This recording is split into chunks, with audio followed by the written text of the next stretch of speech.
Okay, magandang gabi po. Pero hindi po kagandahan ang ating gabi kasi po may mga ilang lugar po dito sa Luzon and even sa Mm. Visayas and Mindanao na naapektuhan po ng bagyong Kusing and then yung Mm. angin nga bagat tapos may papasok na naman na bagyo na naman Pando o bagyong dati. So ang aming dasal at panalangin na sana po ay makauwi na ligtas at maayos po sa kanilang paroroonan at of course, inaalala po natin sila dahil of course, Mm. marami po silang naapektuhan ng mga ari-arian o mga pinsala nga dahil sa bagyong ito. So, welcome po sa ating Sports Corner PH interview. Sabi natin, rain or shine, tuloy pa rin po ang ating serbisyo para sa ating atletang Pilipino. And this evening, makakasama po natin ang head coach ng Philippine Men's Football Team na kakawagi lang dito sa ng silver medal. Kasama na rin yung women's team sa nagdaang Sea Chukball Championships and we will have with us ang kanilang head coach na si Coach James Amelo. By the way, ang team natin is currently based in Bacolod and alam ko nasa kahapon nagkaroon kayo ng parang victory party nga para Yeah. ipagdiwang nga ang inyong mga banana. So, Sir James, baka niyo pong buhatiin niyo muna yung ating mga viewers ko natin. Hello po sa lahat and I hope all of you are safe despite sa weather natin na naranasan ngayon. And thank you as well for supporting Sports Corner. Yes po, thank you so much sa tiwala niyong binigay niyo sa amin para at least makapag-interview din po kayo. Kahit alam naman natin, hindi natin alam na meron tayong pinagdaanan na yun, which is yung inclement weather nga dahil sa Mm. bagyo at po sa bagat. Pero sa inyo dyan sa Bacolod, kamusta ang weather condition natin ngayon? Maulan pa rin? May kidlat, pagkulog sa ngayon? Oh, paminsan-minsan, Sir Gab, we are experiencing heavy rains. But fortunately, now parang hindi na siya masyadong malakas. But some other parts of Negros, I think south, yun talaga yung mas naka-experience ng floods, heavy floods. Pero thankfully, dito sa Bacolod, hindi naman masyado. Ayun, so alam ko you're been safe right now and even the members of our team dahil of course marami po sa atin, especially nga sa Metro Manila, ang labis na naapektuhan ng mga nagdaang mga pag-ulan natin dyan dahil sa abagat at muli po ang mga ating pasal po para sa kaligtasan po ng lahat. At of course, nakailang araw na ba kayo magmula nung dumating kayo from Thailand para dito sa competition at yung support nga pala ng ating mga Pinoy OFWs dyan sa inyong lugar. Talaga namang ramdam nyo talaga yung pagmamahal at of course, yung all-out support niya ng ating mga Pinoy overseas po dyan sa Thailand. Uh, Mag-1 week na. Mag-1 week na right after we got back here in the Philippines. And actually, sa Thailand, we are actually grateful sa Filipino community, Chukbul community that supported us online as well. And also, we're thankful as well sa media team namin na tumulong talaga no magpaglaganap ng events namin through live and through postings, and also actually uh, the ambassador of our Philippine ambassador sa Thailand actually had a chance to visit our games, and we're thankful as well na for her that she showed support sa team namin. Ayun. Okay. So, first of all, pag-usapan naman natin muna yung preparation. I know may isa pang member na nandito sa Zoom, si Sir Vic Lunsod. Pwede niyong buksan yung camera at yung mic muna para at least makita ka namin sa ating mga viewers, Sir Vic. Hi sir. Hi sir Gab. Good evening. Pakilala niyo muna ang iyong sarili niyo po at ano yung Uh, designation. okay. Thank you for this opportunity again po, Sir Gab. I'm Vic Dilonsod. By the way, I've been playing the sport for 10 years now, and kasama din po ako ni James, na nag-represent ng country natin in the recent Southeast Asia Chokball Championships in Thailand. And 2 years ago before that, um, I was also one of the representatives sa Southeast Asia Chokball Championships in Singapore, where we won bronze. So, yeah. Okay, tuloy na kita, Sir Vic. Kamusta muna yung preparations natin going through this competition? Not just the men's team, but of course the women's team nga pala para dito sa ating competition.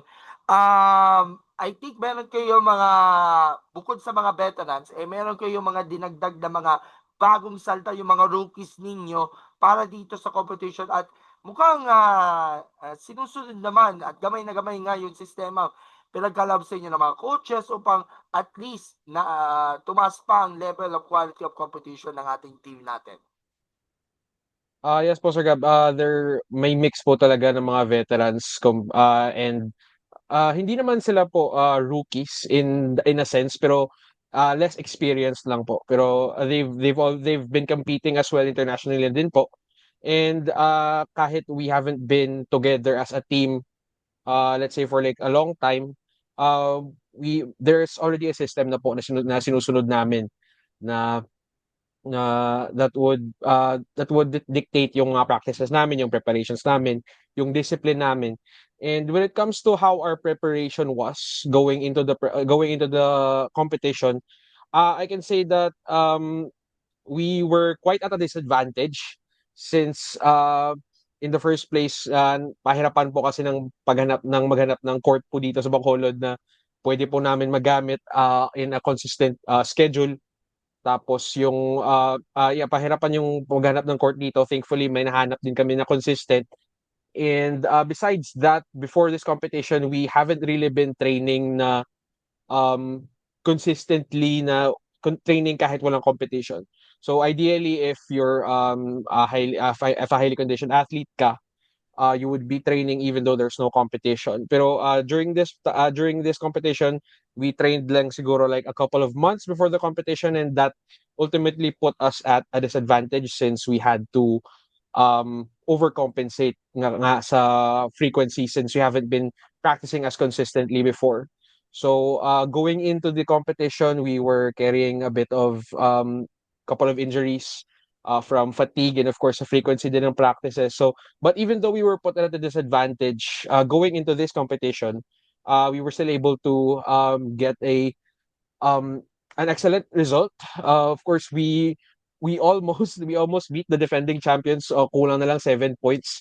But yeah, pero I just ina-imagine na lang po namin na um, what the results would have been better if we were given more time or if we weren't at a disadvantage. So making sure na lang po na next time na we prepare a lot better and we prepare a lot better physically, mentally, and with the help of the entire Chokball community po dito sa Philippines, of course. Okay, si Sir James, meron ding additional thoughts nga doon sa ating ginagawa, sir. Yes po. So actually, like Victor said, we've we just trained for I think 3 months only. So if we just prepared, if we had enough time to prepare, I think we can get a much better result. Um, but in terms of the women's team, actually our trainings were separate, but also I think with our training it's just the same. I think it's just about 3 months, and also they have two coaches, Coach Nell and Coach Paul. So yeah, so I think with that said, with more training, I believe we could have got the gold medal. But we'll just hope for the next tournaments we have a lot of time to to prepare more and strategize more. Okay, so sa inyo mga coaches and even yung mga captains, how will you describe yung leadership at of course yung laging pag-mentor, pag-guide ng mga players na hindi kayo dapat subuko, tuloy pa rin ang laban, kahit anumang pagsubok o struggles man lang sa training, lalo na nabanggit nyo, nahihirapan kayo maganap ng court na pwede nyo pag-trainingan, kahit at of course, hindi pa rin mawawala yung matinding competition na kakarapin nga doon sa mismong Southeast Asian level. pinatunayan mo na of course yung leadership wise talaga naman sabihin nating patok para sa inyo, Sir Vic. Yes po. Yung competition na naman po kasi sa Southeast Asia level, although it's not the entire Asia region na ginagawa din po namin na competition for every 2 years. Yung competition po talaga sa Southeast Asia is very yung level ng competition is still very high considering na yung defending champion as I mentioned earlier is number 3 ranked ngayon sa world. So there is always a standard na hinahabol po namin, and of course sila po talaga yung team to beat. So ganun po. Ayun, Sir James. So, hello, What Sir about Gab. dun sa leadership? What about dun sa leadership na I think for me, actually, this would be my first time coaching sa men's team internationally, and I was thankful that kasi some of the players are my teammates sa men's team, and I'm thankful for them for being open naman in terms of my leadership as a coach, and also I'm thankful naman sa mga veterans that they are leading, some of our less experienced players. So for in our team sa men's,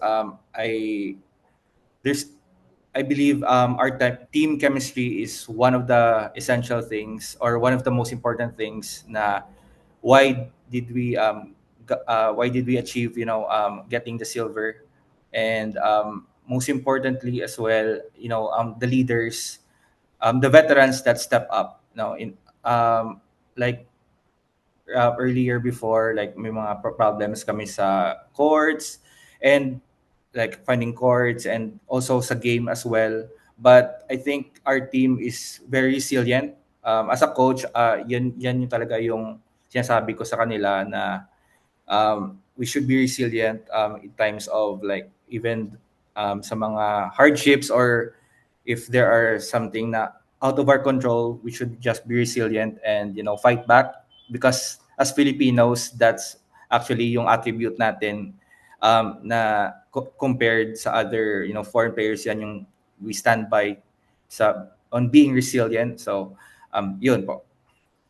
Follow up lang doon sa sinabi mo kanina kasi you're a first time coach ng ating men's team. Nakakapanibago ba sa iyo na from being a coach, being a player sa mga piling competitions, tumawid ka na sa pagiging coach or mentor ng ating men's team? Not so much naman, Sir Gab, kasi I've been coaching naman from local, national level. Yung ano lang, yung somehow yung adjustment lang is coaching my other teammates, no, nakasama ko sa men's team. But other than that, I'm thankful sa team namin kasi open sila and we are collaborating. We are open sa mga adjustments, we're open if sa mga critics, and like I said, yung team chemistry talaga namin is one of the key factors why we won the silver medal. And of course, isa sa mga examples bakit kayo nananatili matatag at matibay yung samahan ninyo is yung pagbubuklod-buklod into one prayer. Kasi alam natin, karamihan sa mga members natin ay mga Christians. Of course, may deep faith na rin kay God. Kaya nga, every time na nagpe-pray po sila, parang magkasabayan ika nga yung darasal na sana walang ma-injure, sana malinis yung laro, sana maganda ang magiging resulta natin. Deep inside, of course, yung panalangin natin kay God, yan talaga yung sabihin nating purpose para at least maganda talaga ang performance ng ating team. Ano masasabi niyo? When it comes to prayer naman po, Sir Gab, it's a very underrated element po ng chemistry namin po as a team. Iba po kasi yung you just pray before a game. Pero iba rin po talaga if you have intent and if you have purpose po talaga sa pagpe-pray. And testament po talaga 'yun, even though we lost one game, kahit sa mga games na napanalo namin, one of our teammates, I would i-name ko na lang po siya, si Herbert Aujero. One of our teammates would always remind us na in the dialect, magpasalamat tayo. So even though we lost, even though we won, he always reminds us magpasalamat tayo. We need to pray kahit nanalo tayo, nanalo tayo, kahit natalo tayo. We would always find time to thank the Lord, to for even reaching that far sa competition, and for avoiding any injuries and everything that we have to be thankful for. So it has always been a consistent element ng chemistry namin po as a team. Okay, so bago tayo dumako sa ating post-assessment, diretso naman tayo sa observations niya pala dun sa mismong competition. You won the silver medal, both the men's and the women's team. Sino yung mga matitindi ninyong rival para dito sa competition, especially yung men's side? Like Victor said, yung number one talaga is yung Singapore, which is top 3 sa world. And also Top 3 sa Thailand. world. Kasi ang alam ko nga, nasa top 20 something o top 30 yung ating national team. I haven't checked nga yung Chukbol World Rankings. Pero yung Singapore, top 3. Tuloy. Yeah, top 3 sa world. And then some other teams na are Thailand and also Malaysia. So actually ito talaga yung teams na parang every time we play Southeast Asia, ito yung teams na we prepare for. So yun, and we've seen a lot of improvements on their side as well. Hindi sila with their consistent training, their standard of play is is getting higher. So that's why us here in the Philippines, we're trying to do our best of to consistently train and to, of course, so that we can compete with them. Coach James, karamihan kasi sa mga teams natin sa Southeast Asia, sabihin natin nagpapalakas na considering nga yung past performance in the last edition ng SEA-Cup. Pero namamanage nyo pa rin na, of course, i-observe yung mga taktika nila para at least ma-improve yung style of play ng ating kupunan natin. Yes, Sir Gab. We're doing scouting and also watching, thankfully may sa YouTube videos may meron na, so we have there are some players na we know more of their tendencies. Some teams we know their play style as well, so we're trying to adapt to it. And thankfully in this experience, we did that, and some of our adjustments did well and helped us win some of our games. Okay. So, siguro pakibigay nyo yung observation in all the matches na pinaglabanan. I think iba yung format ito considering lahat ng teams nakakaharap ninyo into a single round robin. And in finality, yung top 3 ay yan yung mananalo ng gold, silver, bronze in every competition. Depende na lang sa placings, ika nga. So, siguro observation nga sa lahat ng matches at how do you get paired dito sa ating competition? So, Vic, ikaw muna. How do you get ano po, sir? How do you get paired dito sa ating competition considering nga, of course, matitindi ang mga kalaban, nagpapalakas pa, and of course, yung ating sense of commitment ika nga para dito sa ating competition.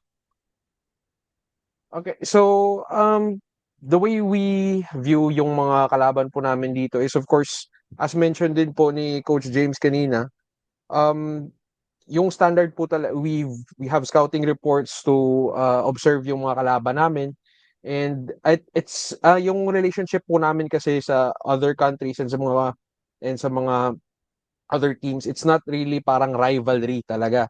So even though yeah we're opponents, some of these countries or some of these teams, we help each other. There's one example na I can cite is yung Singapore team was actually here in Bacolod last year sa Mascara Festival namin na tournament. And even though yeah magkalaban kami, we played some games na combined yung teams namin, and we asked their coaches yung teams nila and yung officials nila kung ano yung feedback nila sa laro namin, if there are some things that we can improve, if there are some things na we're doing well. So ganun and besides yung mga yung three main yung three na malakas na mga teams like Thailand, Malaysia, and Singapore, we also observe the play of the other countries na in 2 years time yung standard ng play nila is malaki talaga yung improvement. So it has always been a lesson to us na hindi talaga dapat namin sila view as this team is an easy game or this team is a difficult game. We need to go to every game with the same mentality na kukunin talaga namin yung panalo from them and they won't give it to us. So it has always been a mentality lang talaga na we should always prepare and we should believe in our preparation para to of course get the best results. Coach James, what can you say nga dun sa ating performance sa ating team in general?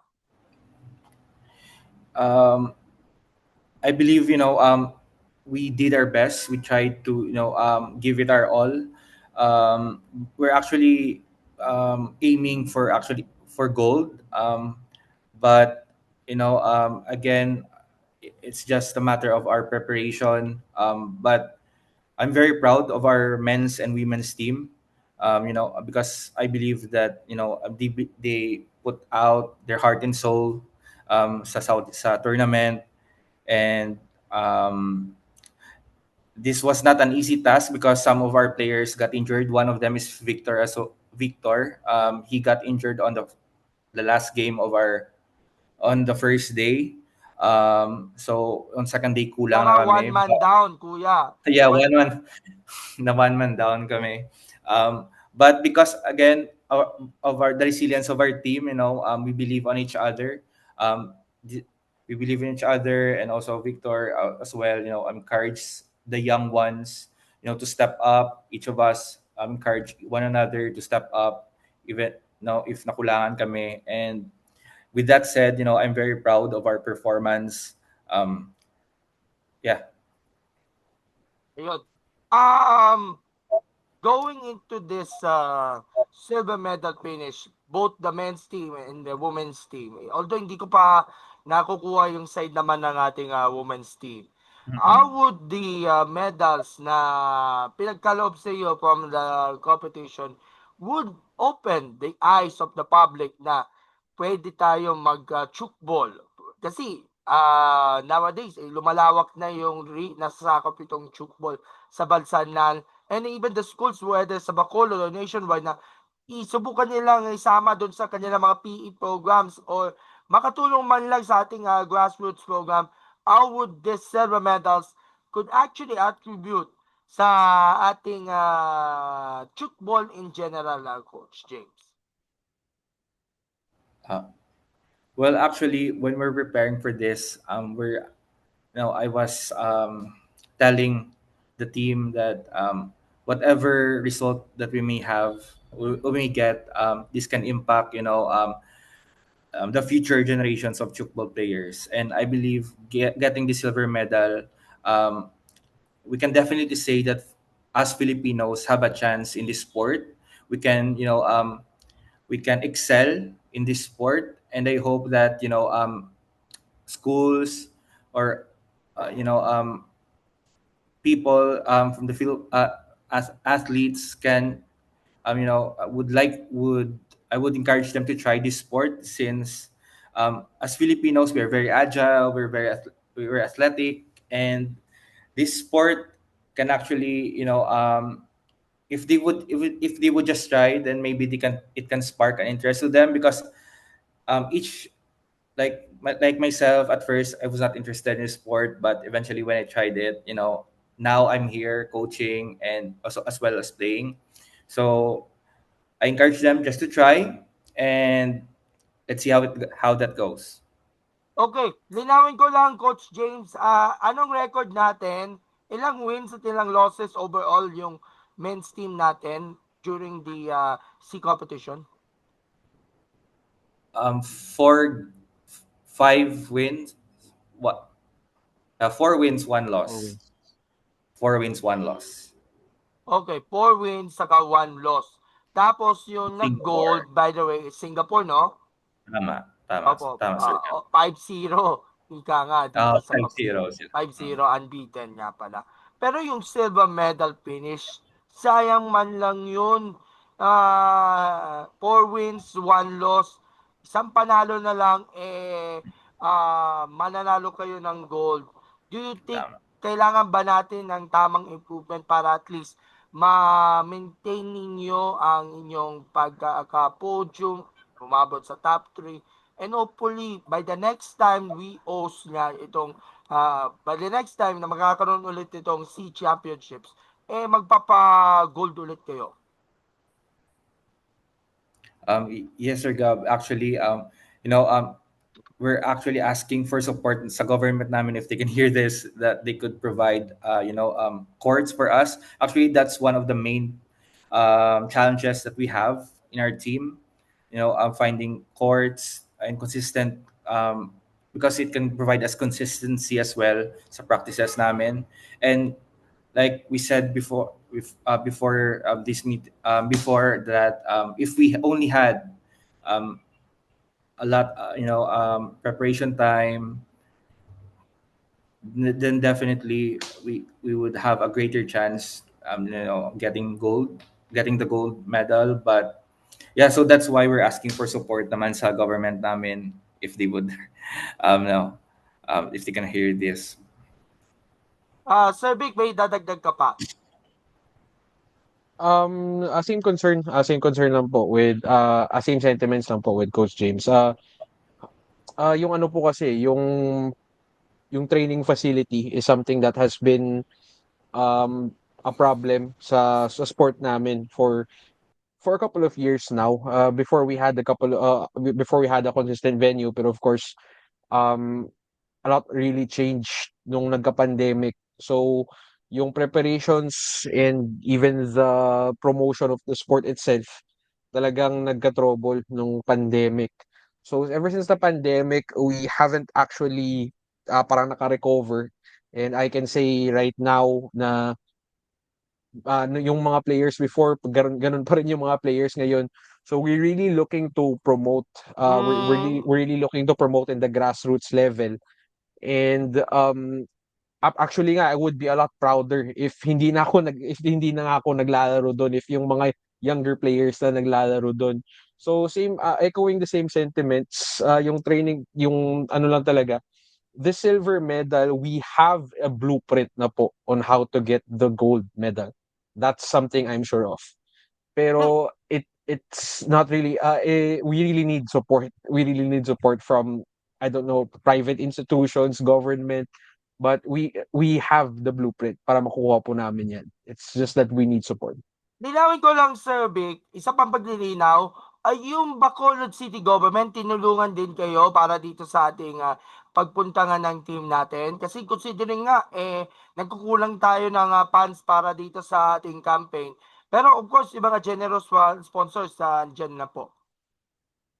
Yes, there were generous sponsors, yung mga private organizations, pero um not to badmouth yung government po namin, pero I'm sure that they have their own, of course they have their own priorities naman po kasi, and we've been reaching out to them even before, and we haven't really gotten the support that we needed. Pero yung support na kailangan po namin, kasi hindi naman po talaga like an exorbitant amount of pera. Hindi naman po talaga eh. For starters lang po kasi, training facility lang po. Like for example, a consistent um, court here in the city na pwede po namin magamit, like let's say 3 to 4 times a week. or every weekend para maging consistent yung practice namin. And that is also a concern for other players because if we don't fund it ourselves, we contribute yung mga player pool kung magkano yung mabibigay nila sa payment ng court na pinupuntahan namin. That's what we use. So of course, kami iilan lang po sa amin dito yung mga nagtatrabaho, yung mga professional. So kami po talaga yung nagsho-shoulder ng mga needed na financial assistance, let's say. So, but yes, it would really help if we get some support from our local government. Okay. Next competition para sa ating both the men's and women's team. Ano, ito pa lamang yung first competition ninyo so far internationally. Meron pa kayong iba mga naka-line up na programs itong Chukbol Association natin? We've as I've mentioned po kanina at the start, personally, this is my second Southeast Asia competition na po. And before that, there's also yung Asia Pacific Chokeball Championship. So that's basically the entire Asia region na. And that is conducted every 2 years as well. So that is actually our next target, which is the Asia Pacific Chokeball Championships next year. Yung venue still haven't been finalized by the World Federation, but yes, that is our target. Yan yung next namin pupuntahan. And the target for that competition is to score at least a top 4 finish to be able to qualify sa World Chokeball Championships that would be in 2027. So yes, these are our two next targets. Hopefully we'll be able to achieve our goals. Okay. Sir James, last question na lamang po. Wala na tayong oras. Do you think kaya ba natin ng Pilipinas na ma-improve pa yung rankings natin sa Worlds considering na magandang resulta natin sa Southeast Asia? Yes, definitely, Sir Gab. No, as long as but our government or private institutions will support us, then definitely we could evolve our game much faster, or we could prepare our players much better. So in collab, I think we could do this.